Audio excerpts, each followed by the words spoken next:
ایران کے بعد پاکستان اور افغانستان کے فورسز کے مابین سرحدی علاقوں میں شدید فائرنگ کی اطلاع ملی ہے۔ طالبان نے بھی پاکستان کے ساتھ فرنٹ کھول دیا ہے۔ ڈورنٹ لائن میں اگر آپ دیکھیں تو گولی باری اور شیلنگ شروع ہو چکی ہے۔ ابہام دور کر دی ہے اور بھارتی ایجنسی را اور بھارتی ریاست ایران ول اٹیک اگین، یعنی کہ ایران کے وزیر دفاع مبینہ طور پر یہ کہہ رہے ہیں کس سے جنگ کا خطرہ ہے، کس سے آپ تجارتی تعلقات رکھ سکتے ہو، سوچ ہی نہیں سکتا نا، ممکنات میں نہیں۔ اب یہ میرے لیے بیان بہت حیران کن تھا، کیونکہ یہ بیان کل سے گردش کر رہا۔ پاکستان کی پٹائی چاروں اور سے شروع ہو چکی ہے۔ پہلے ایران نے آپ دیکھیں تو اس کو پیٹا، اب افغانستان بھی کہا ہم بھی پارٹی میں آئیں گے، ہم کو بھی مزہ آ رہا ہے۔ ہم دیکھتے ہیں کہ ہمارا دشمن اسی ٹائم پاکستان کو اٹیک کرتا ہے، اور یہ ہم نے کل دیکھا بھی جس طریقے سے۔ ہم تو کہتے تھے افغانی ہمارے بھائی ہیں، آج وہ بارڈر پر پہنچ گئے اپنی آرمی کو لے کر، توپ کو لے کر، بندوقیں اور اسلحے لے کر، وہ کہہ رہے ہیں کہ ہم پاکستان کے ساتھ جنگ کرنے کو تیار۔ افواج پاکستان پہ حملے، مسلسل لاشیں، خود پاکستان فوج کی مسلسل لاشیں۔ افغانستان اور پاکستان کے ریلیشن بہت زیادہ کنفلکٹس کی طرف جانے لگے ہیں، حالات بہت زیادہ خراب ہو رہے ہیں۔ کہ افغانستان پہ نہ ہو، یہ انڈیا اب یہ کرتے ہیں تو تم کہتے ہو پیس ٹاک کریں۔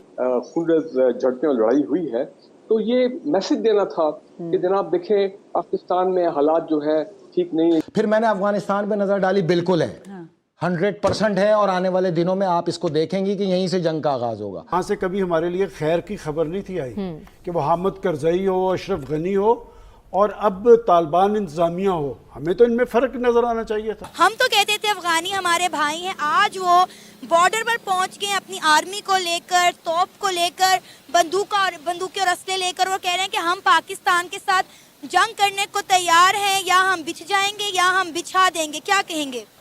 پہلی بات تو یہ ہے کہ پاکستان کے اندر جو سب سے بڑی ہماری ایجنسیز ہیں، ان ایجنسیز کو چاہیے کہ ہم اپنے اصل دشمن کو پہچان سکیں۔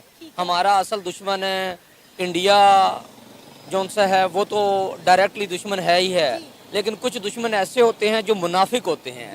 ہم لوگوں کو کشمیر کی بجائے، انڈیا کی بجائے جو جنگیں ہو رہی ہیں ان سے زیادہ خطرہ ان سے لاحق ہو گیا ہے۔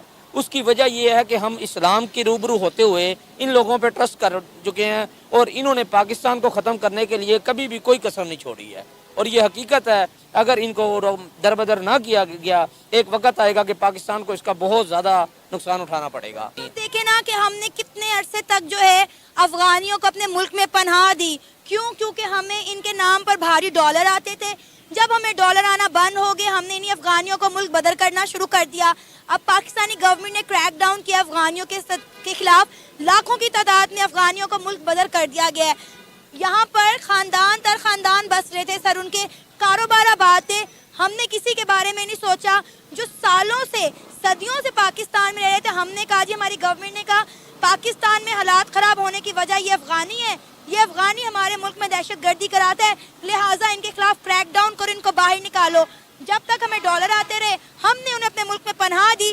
جب ڈالر آنا بند ہو گیا، ہم نے انہیں ملک سے نکال کر باہر پھینک دیا۔ میں یہی کہنا چاہ رہا ہوں کہ کچھ ہمارے نمائندے گندے ہیں پاکستان میں، خواہ وہ اس بات کو سنیں، مائنڈ کریں، لیکن ضمیر کی آواز یہی ہے۔ انڈیا کی راج ایجنسی نے ان کو سپورٹ کیا ہوگا، اگرچہ افغانی نہیں ہوں گے، یہودیوں نے ان کو سپورٹ کیا ہوگا، لیکن یہ لوگ بکنے والے تو ہیں نا جی۔ ان کا کون سا لبادہ ایسا ہے جو ہم لوگ پہچان سکیں؟ کبھی یہ اسلام کے نام پہ لبادہ ہے، کبھی یہ پاکستان کے خلاف ہیں، کبھی ٹی ٹی پی کے لحاظ سے یہ لبادہ اوڑے ہوئے ہیں۔ تو بہتر یہی ہے کہ ہم دو کو گنجائش دینے کی بجائے اس ملک کو نہ تباہ کریں، ان سب کو ختم کر کے واپس بھیج دیا جائے۔ سر اب وہ پہنچ گیا ہے نا افغان پاکستان بارڈر پر، افغان آرمی پہنچ گئی ہے اپنے توپے لے کر، اپنی ڈفرنٹ چیزیں لے کر، اسلحہ لے کر۔ وہ کہہ رہے ہیں کہ ہم کرنے کو تیار ہے پاکستان کے ساتھ جنگ، آؤ ہمارے ساتھ جنگ لڑو، یا ہم مار دیں گے یا ہم مریں گے۔ اب ہم نے یہ پاکستان کا مسئلہ حل کرنا ہے۔ نہیں، کوئی ایسی جرت نہیں ہے ان کی، وہ اتنی ڈرپوک قوم ہے۔ اس قوم کا کیا ضمیر ہے جو کہ انڈیا کے پیسوں کی طرف ہو تو انڈیا کے ساتھ ہو جائے، پاکستان سے فائدہ ہو تو پاکستان ہمارا ملک ہے، یہودیوں کا پیسہ ہو تو یہودیوں کے ساتھ ہو جائے۔ ہماری آرمی میں الحمدللہ اتنا دم ہے، جس وقت وہ للکاریں گے ہم ان کی اینٹ سے اینٹ بجا دیں گے، وہ کوئی ایشو نہیں ہے۔ آپ کو لگتا ہے کہ اگر اللہ نہ کرے افغانی جو ہمارے کبھی بھائی ہوا کرتے تھے، اگر ان کے درمیان اور پاکستان کے درمیان جنگ ہو گئی، کیا ہم اس جنگ کو برداشت کر سکیں گے؟ کہ پاکستان کی سب معاشی صورتحال آپ کے سامنے ہے، ہمارے سیاستدان خود کہہ رہے ہیں کہ بھائی ہم بھوکے پیٹ نہیں لڑ سکتے، ہم میں اتنی جرت نہیں ہے۔ یہاں تک کہ آپ کے جرنیلوں کا کہنا ہے کہ بھائی ہمارے تو